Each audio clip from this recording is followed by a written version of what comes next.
Welcome back to our channel friends. मैं सुक्का अपने channel stocks for life पे बहुत स्वागत करता हूँ। डीएफएल फैमिली डीएफएल मेंबर्स, हम लोग बात करने वाले हैं देश की सबसे बड़ी एनबीएफसी बजाज फाइनेंस के बारे में, जिसमें आज हमें अच्छी खासी उछाल देखने को मिली। कल के दिन की बात की जाए बहुत ही शार्प अप मूव था, बट बजाज फाइनेंस की बात की जाए प्रॉफिट बुकिंग संग संग आते हुए देखने को मिली। बट आज कैसा ऐसा क्या हुआ जहां बजाज फाइनेंस में एक तरफा रैली हमें देखने को मिली। ऑफकोर्स कैसे हम लोगों ने अपने प्लेटफॉर्म पे रेट हाइक को बहुत ही वाइजली और बहुत ही डीपली एनालिसिस किया था। और मैंने आप सबको बताया भी था कि मार्केट में जितनी भी अफवाह उड़ा लें कोई अच्छी कंपनी के बारे में, कंपनी के अर्निंग्स पे ही उनके सेंटिमेंट डिपेंड करते हैं। यस, शॉर्ट टर्म में ग्लोबल सेंटिमेंट की वजह से बहुत सारे स्टॉक्स डाउन हो जाते हैं जिनके फंडामेंटल्स बहुत ही मजबूत है, बट इसका मतलब ये नहीं है कि आने वाले कल में वो अप मूव नहीं दिखाएगा। तो बजाज फाइनेंस की बात की जाए हिस्टोरिकली गाइस, हमें अच्छी खासी उछाल देखने को मिल रही है। इसके पहले हमने बजाज फाइनेंस के बहुत ही अच्छे क्वार्टरली कंपनी अपडेट देखे थे, नंबर्स पे देखे थे, बट उसके बावजूद भी बजाज फाइनेंस का एक ऐसा शेयर है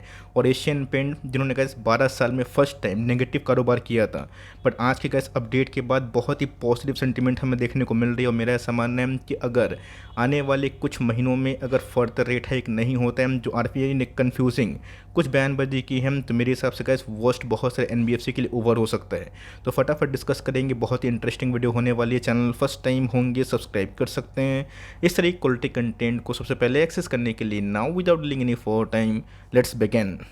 कंपनी अपडेट आगे बढ़ने से पहले सबसे पहले गए जो रेट हाइक का साइकिल होता है ये समझना बेहद इंपॉर्टेंट हो जाता है। बजाज फाइनेंस की बात की जाए, ये कोई इंट्रो की आवश्यकता वाली कंपनी नहीं है। पिछले कुछ समय से अच्छे नंबर्स होने के बावजूद भी ये कंपनी 1 साल के बेहद करीब है। बट आपको गैस समझना पड़ेगा कि रेट हाइक साइकिल काम कैसे करता है। जब भी गैस इस मार्केट में रेट हाइक कंटिन्यू होते हैं तो इससे गैस बैंक को बहुत ही फ़ायदा होता है, बिकॉज ऑफ कोर्स उनके बोरोइंग कॉस्ट काफ़ी बढ़ जाते हैं, लेकिन गैस एनबीएफसी के लिए बहुत बड़ा सेटबैक होता है। बट इस बार गैस वेरियस एनबीएफसी ने जो क्वार्टरली नंबर्स अपडेट दिए हैं वो हिस्टोरिक है। सबसे पहले गैस आपको समझ में आना पड़ेगा कि आज से 11 महीना पहले 10 महीना पहले आरबीआई ने गैस 40 बेसिस पॉइंट के आसपास रेट हाइक किया था, और उसके बाद कंसेक्यूटिव दोस्तों 6 बार आरबीआई ने कंटिन्यूसली रेट हाइक किया, जिसका इम्पैक्ट ये हुआ कि बहुत सारे एनबीएफसी के जो बोरिंग कॉस्ट होते हैं ये बढ़ने से उसमें हमें एक लोन जो डिपार्टमेंट है उसमें स्लो डाउन देखने को मिलता है। बट कैसे इस बार कुछ उल्टा ही देखने को मिला, जहाँ पे डिमांड साइड से इन्फ्लेशन में कोई भी कमी हमें देखने को नहीं मिली। ऑल्दो सप्लाई साइड से कैसे जो इशू हमें देखने को मिल रहा है वो कैसे जल्दी ही मेरे हिसाब से रिजॉल्व हो सकता है।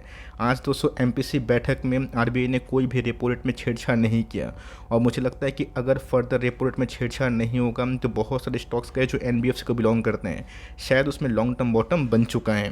लॉन्ग टर्म बॉटम पे पेड कर पाना बहुत ही मुश्किल वाली बात होती है, और ऑफकोर्स गैस 100% कोई भी सही नहीं होता है। हमें गैस कंपनी के अर्निंग के संग जो सेंटीमेंट है वो कैसा रोल प्ले करता है ये देखना बेहद बेहद बेहद इंपॉर्टेंट हो जाता है। मैंने क्या बताया कि आज से गैस 3-4 क्वार्टर आप पहले देख लें, बजाज फाइनेंस ने हर बार अपने जो record numbers of customer franchisee उसको विटनेस किया, जो गैस लास्ट ईयर इसी फाइनेंशियल ईयर में 57.6 मिलियन के आसपास थे, जो गैस बढ़ के हमें 69.1 मिलियन के आसपास देखने को मिल रहे हैं, जो अपने आप में गैस रिकॉर्ड तोड़ है।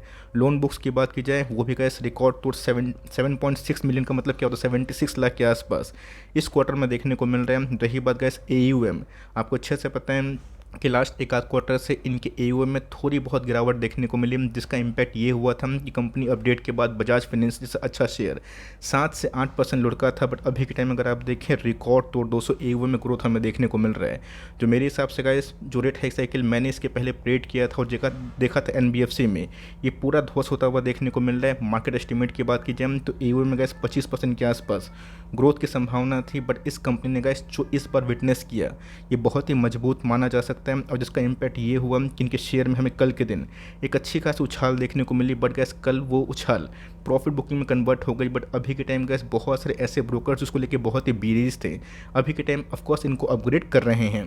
देख सकते हैं गैस कि आरबीआई की जो रेपो रेट की न्यूज़ आई थी उसके बाद दोस्तों एनबीएफसी के बहुत सारे स्टॉक्स में, चाहे आप बजाज को उठा लें, चोलामंडलम फाइनेंस को उठा लें, मुथूट फाइनेंस को उठा लें, सब में हमें 10 बजे के बाद अच्छी खासी उछाल देखने को मिली। और आज गैस जो कारोबार की एंड हुई है वो हमें 200 पॉइंट के आसपास उछाल देखने को मिल रहा है। इस बात की कोई गारंटी नहीं है कि आने वाले कल में ये भागता ही रहेगा, बट मेरा ऐसा मानना है कि फर्दर रेट हाइक अगर नहीं होता है और जो कंपनी ऐसे नंबर पोस्ट करती है आने वाले कुछ क्वार्टर्स में, क्या जितना भी पेन है एक आध साल का वो हमें मैसिव गेन में कन्वर्ट होता हुआ दिखाई ज़रूर दे सकता है।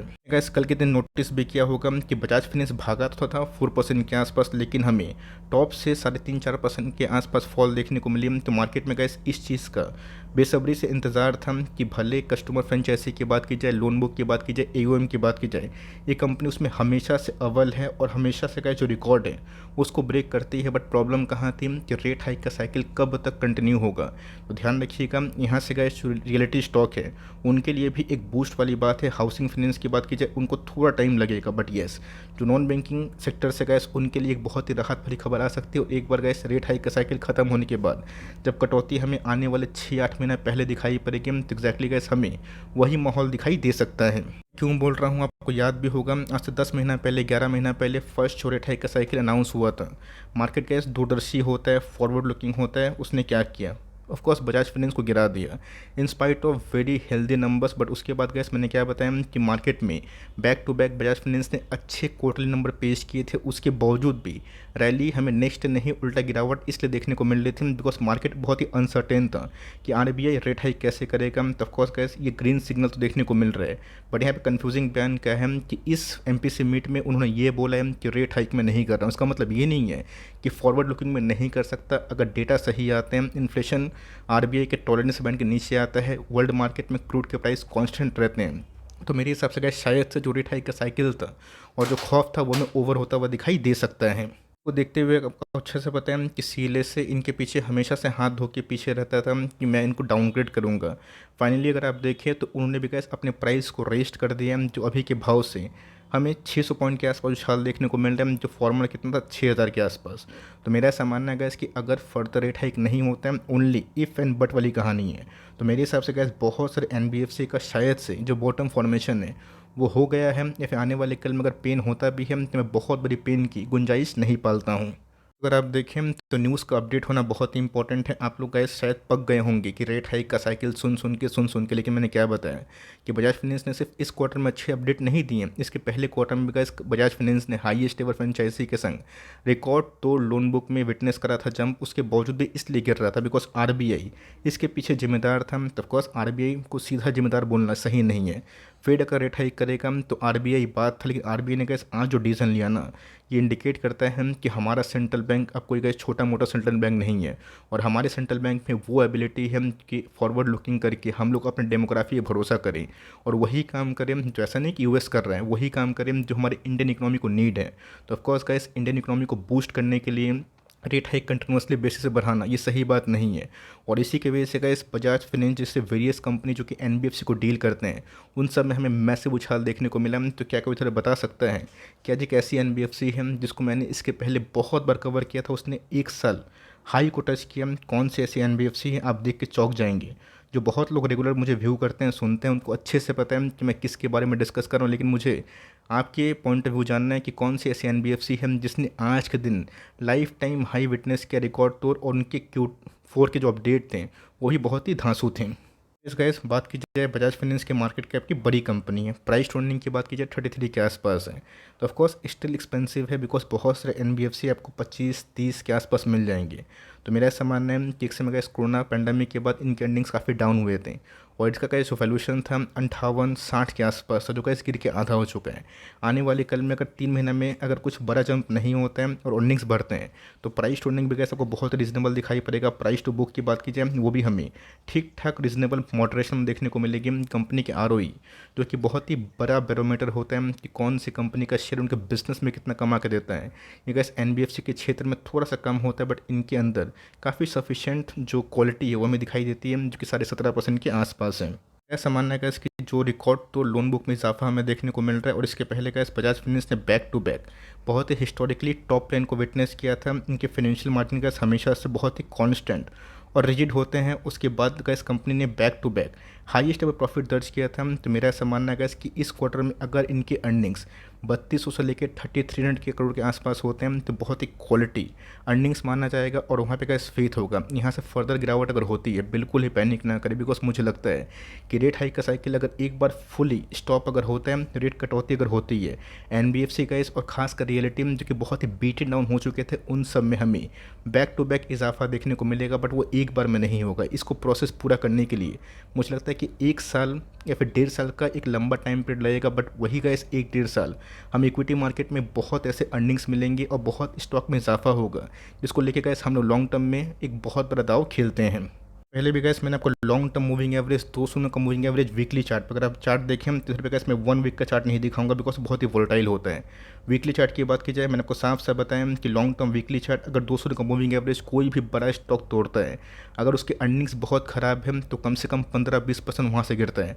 अर्निंग्स ठीक है तो छूता है और भाग जाता है, तो यहाँ पे गैस वो आया ही नहीं। और यहाँ पर अगर आप देखें तो अभी तक गैस इस पूरे वीक में बुलिश हमें कैंडल देखने को मिल रहा है, जो काइंड ऑफ आप मोरोबोस को कंसिडर कर सकते हैं। वॉल्यूम की बात की जाए ये थोड़े बहुत नॉर्मल है, और कंपनी ने गैस ओवरसोल्ड के बाद थोड़ी बहुत पकड़ ज़रूर बनाई है। जो वीडियो का कंटेंट है वो थोड़ा सा ट्रिकी है। ट्रिकी मैं क्यों बोल रहा हूँ, बिकॉज मैंने जो वीडियो बनाने की कोशिश की इस कंटेंट को ये सोच के कि बजाज फाइनेंस के ऐसा नहीं कि Q4 के अपडेट बहुत ही अच्छे हैं तो इसीलिए भागा है। Q4 के अपडेट के पहले Q1, Q2, Q3 के अपडेट भी और अच्छे थे, पर उसके बावजूद भी गाइस रेट हाइक साइकिल को लेके मार्केट बहुत ही नर्वस था। बट अभी के टाइम गाइस जैसे जैसे क्लैरिटी हो रही है, और अगर मान के चलिए कि नेक्स्ट क्वार्टर में कुछ अगर एक छोटा सा बेसिस पॉइंट के आसपास रेट हाइक होता है, तो ऑफकोर्स गाइस मुझे लगता है कि इधर पे ये इसको झेल लेगा। तो फर्दर गाइस अगर रिकवरी होती है, बहुत लोग 6500 6600 पे लिए हुए हैं, वो निकलने की कोशिश करेंगे। बट मेरा ऐसा मानना, अगर आप लॉन्ग टर्म प्लेयर हैं, आपको समझना पड़ेगा कि बिजनेस इंटैक्ट है, मजबूत है, फंडामेंटली अच्छी कंपनीज को होल्ड करें। बिकॉज पिछले का 18 महीना से ये कंपनी रेंज बाउंड है। मुझे लगता है कि इस नंबर्स के बाद फर्दर अगर रेट हाइक नहीं होता है, जो कि गाइस कोई प्रेडिक्ट नहीं कर पाएगा कि होगा या फिर नहीं होगा, बिकॉज आरबीआई ने ये बोला है कि इस पर वो नहीं कर रहे हैं। ऐसा नहीं कि नेक्स्ट पर वो कर ही देंगे, क्या पता नहीं करेंगे, तो वहाँ पे कैसे एक तरफा उछाल होगी।